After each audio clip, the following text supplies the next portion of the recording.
Gochuudhaaf warri waan kun akka milkaa'uuf yookaan galma akka gahuuf boqonnaa tokko malee maallaqa walitti sassaabdanii garee kallattii fi alkallattiinis ijaaranii waan kana walitti sassaabaa turan carraa kanaan haa galatooman jedha.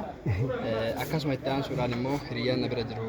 Ridwaan kunis hiriyoonni kennis hedduun jiranii wanti kun bakka akka gana gahuuf haa xiqqaatu haa guddattu waan dadhabni qabna.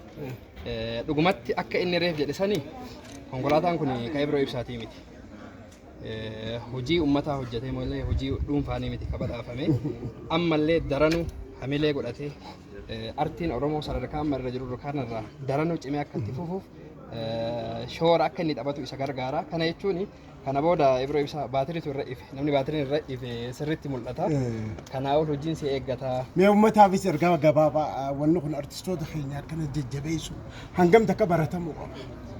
Yaa yeroo hedduu biyya keenya keessatti ispeeshaalii gara uummata keenyaati wanti hin baratamin hoo jiraate goonni illee luuyin illee gaafa goota Oromoo biratti gaafa jiru goonnis kunis jabaa ofii quban qabu nama jabaa gaafa du'een goota jechuurra nama laafa gaafa jiru jabaa hoo jedhanii irra wayya.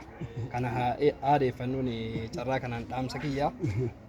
Akkasumatti immoo weellistoota keessan namoota biraallee ka hafan namni yeroo dheeraa aartii keessatti dadhabee qabsoo kallattii fi alkallattiinis gama hundaan waa hunda keessa ture hedduu waan jiraniif namni aartistii jechuun ofiif jedheen jiraatu aartii Oromoo dagaagsuu aadaa